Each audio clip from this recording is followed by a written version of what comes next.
दोस्तों नमस्कार, बलगा के पहाड़ी बाजार में आपका स्वागत है। दोस्तों भागवत शुरू होने से पहले जो हमारे जजमान बैठे ना उनको आँचीर पिठा लग रहा है, चंदन पिठा।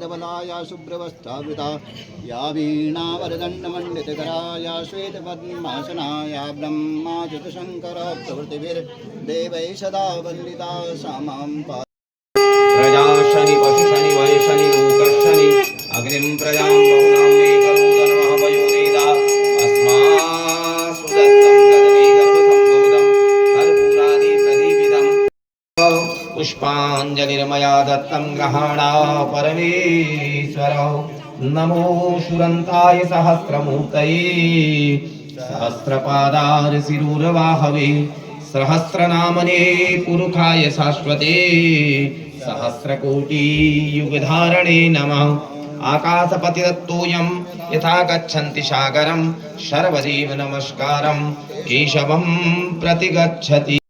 श्री राधे। अब बड़े भाव के साथ भगवान की कथा में प्रवेश करेंगे। भगवान हरि को कथा का श्रवण करा रहे हैं। इधर व्यास जी महाराज ऋषियों को कथा का श्रवण करा रहे हैं कि हे ऋषियों, ज्योतिष में कुछ ऐसे मुहूर्त बताए हैं। संग्रह पुराण के अंदर आपको सारी चीजें मिल रही हैं, ठीक है ना। यहां ज्योतिष का संग्रह बता रहे हैं कि पुराण के ज्योतिष में कुछ ऐसी तिथियां हैं जिन्हें अभुज कहा जाता है। अभिजित, अभुज माने अभिजित, जो कभी घटित नहीं होती हैं। कुछ तिथियां ऐसी बता रहे हैं जिनमें सर्व सिद्धि योग होते हैं, अर्थात आप इन तिथियों पर कार्य कर सकते हैं।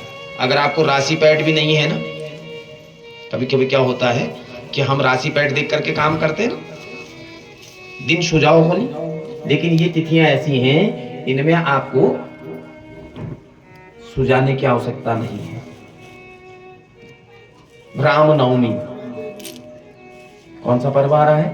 रामनवमी, जिस दिन भगवान श्री राम का प्रादुर्भाव हुआ है, जिस दिन जगत माता पार्वती का प्रादुर्भाव हुआ है।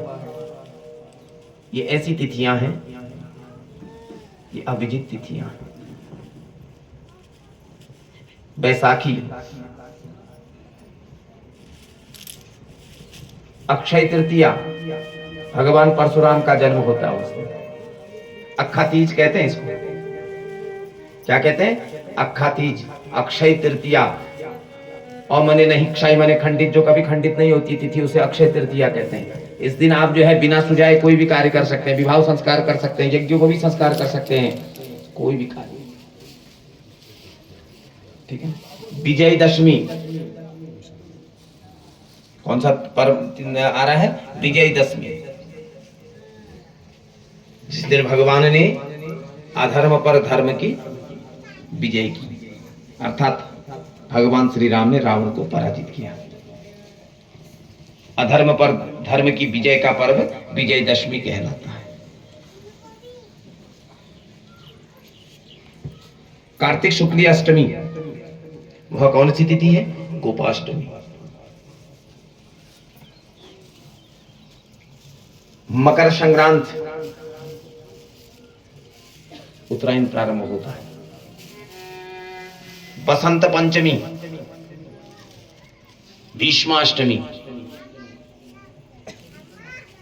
ठीक है। तो ये ऐसे तिथियां बता रहे हैं, अभिजित तिथि है महाराज। ज्योतिष में ये अभिजित तिथियां हैं, इन पर जो है कोई भी कार्य करिए, आपको जो है कोई दोष नहीं माना गया है। ज्योतिष का भी वर्णन इसमें बता रहे हैं ग्रहों की दशा बता रहे हैं कि ग्रहों की शुभ दशा है तो शुभ कार्य होते हैं, अशुभ दशा है तो अशुभ कार्य होते हैं। प्रत्येक कोई भी ग्रह अगर उच्च राशि में है तो शुभ फल देता है, और नीच राशि में है तो नीच फल देता है। अगर ग्रह अस्त हो जाता है तो वह फल नहीं देता है। ठीक है, हमारे जीवन का सारे सिस्टम कौन चला रहे हैं? नवग्रह, स्टार जिसको हम कहते हैं। जिसके स्टार अच्छे हैं वह कहां से कहां पहुंच जाता है, जिसके स्टार बुरे हैं वह ऊंचे से नीचे आ जाता है। अर्श से फर्श, फर्श से अर्श में हमें कौन लाता है? ये स्टार लेके आते हैं, जिनको हम ग्रह कहते हैं।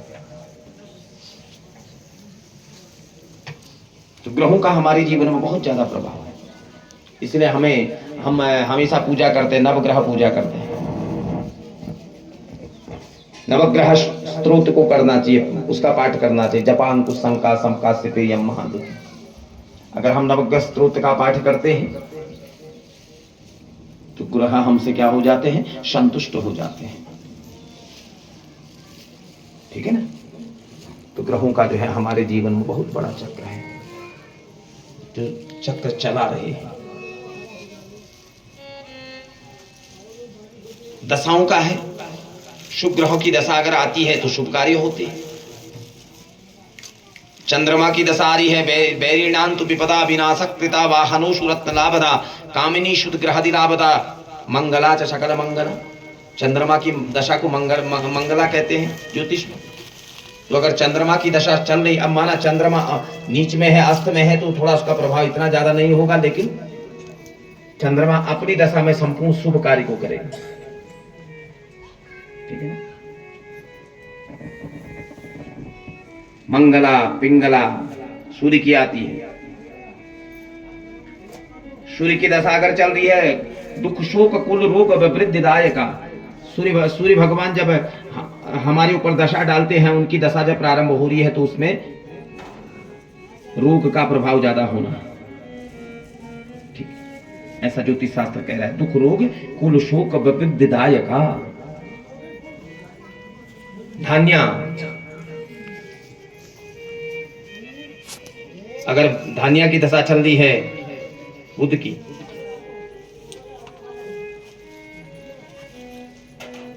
धनम धान्य वृद्धि धरा नाथ मान्यम सदा युद्ध भूमि जय धैर्य वक्तम। धन धान्य की वृद्धि होती है, राज पद भी प्राप्त होती है, लेकिन इसके बाद भ्रामरी आ जाती है मंगल की।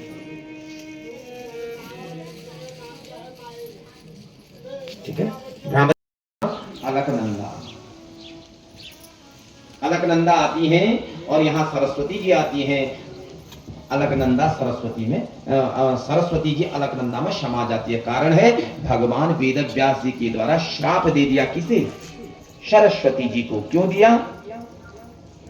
जो लोग बद्रीनाथ गए होंगे उन्होंने व्यास गुफा देखी होगी। ठीक है ना? व्यास गुफा जो है माना गांव की तरफ को है, और वहीं से शतुपंथ ग्लेशियर को मार्ग जाता है। वसुधारा शतुपंथ, जहां से पांडवों ने स्वर्गारोहण किया है, पांडव यहीं से स्वर्ग को गए हैं, वही मार्ग है। तो यहाँ सरस्वती जी को भगवान वेद व्यास जी ने विनती करी कि हे माते, हे देवी, आप अपने वेग को कम करो। आवाज आती नहीं गंगा की। सामने जो बगल पर लिख रहा है, कौन लिख रहे थे? गणेश जी महाराज। उनका सहयोग किसने किया? गणेश। गणेश जी महाराज ने जो है लिखना शुरू किया, और यहाँ वेद व्यास जी बता रहे हैं। श्लोक कौन बना रहे हैं? वेद व्यास जी। इसलिए गणेश जी का नाम नहीं आया है। पुराणों के रचयिता किसको बनाया है? वेद व्यास जी को लिखा है उन्होंने।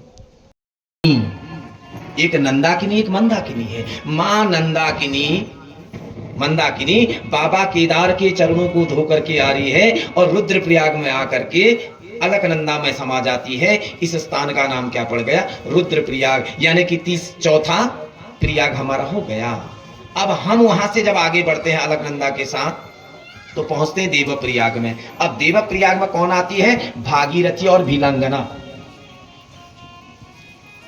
आपने टिहरी डैम देखा होगा, तो भागीरथी और भीलांगना, इसके संगम पर बना हुआ है, वहां से भिलांगना इसमें समा जाती है और ये भागीरथी गौमुख से यहाँ पहुंची, यहाँ से भागीरथी आगे चली तो यहाँ पर इनका संगम हो जाता है।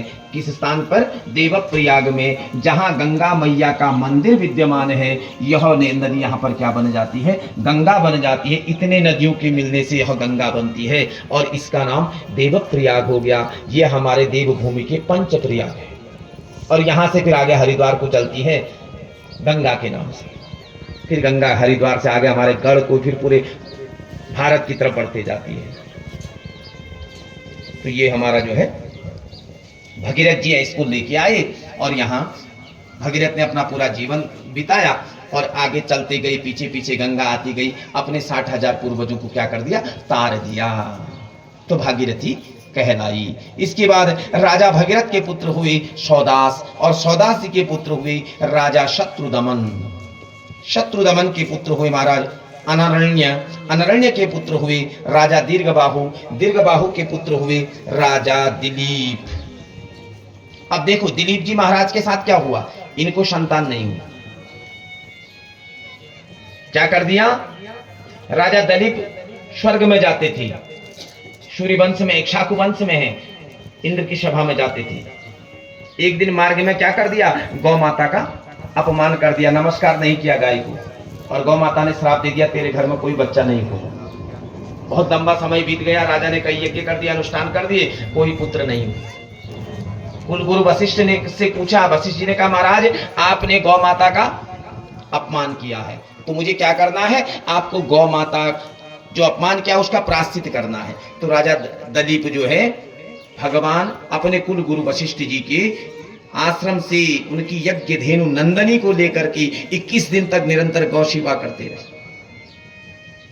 तब गौ माता प्रसन्न हुई और गौ माता ने आशीर्वाद दिया, एक बरस भीतर सुत हो, एक बरस भीतर सुत हो, जगत प्रसिद्ध नाम रघु, जगत प्रसिद्ध नाम रघु। में 1 साल बाद पुत्र होगा, 1 बरस भीतर सुत हो। ये किसका आशीर्वाद है? गौ माता का। सूर्य वंश पर गाय की बड़ी कृपा है महाराज। क्यों? सूर्य लोक गाय के शरीर में विद्यमान है। तब 1 वर्ष बाद राजा का पुत्र हुआ, उसका नाम रघु पड़ा। नामकरण किसने कर दिया? गौ माता ने कर दिया, इसलिए इसका नाम राजा ने रघु रख दिया और यहाँ इस वंश का नाम क्या हो गया? रघुवंश हो गया।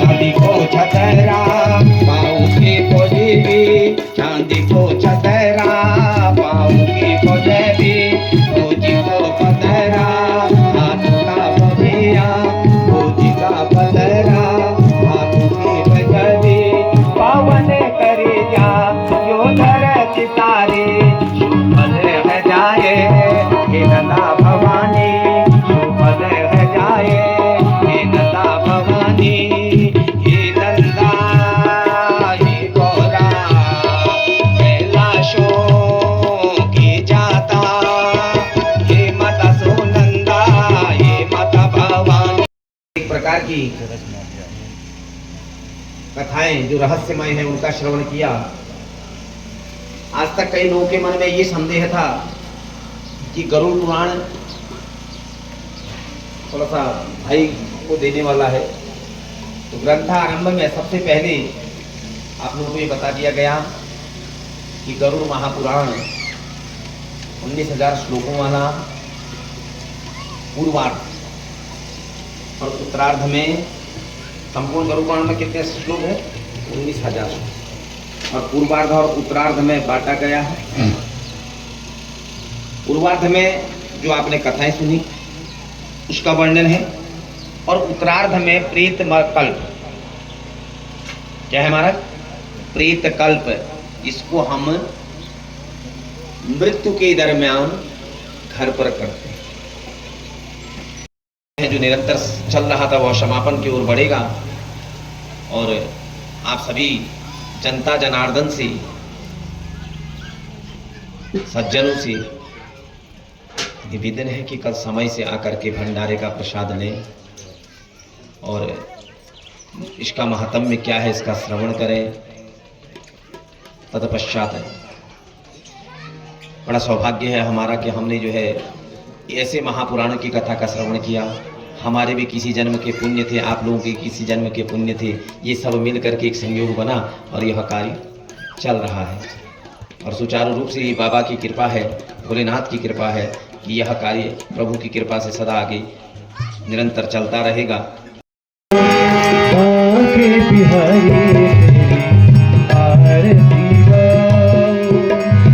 आरती गाओ प्रभु आपको मनाओ, आरती गाओ प्रभु आपको मनाओ, आरती गाओ हे गिरधर तेरी आरती गाओ।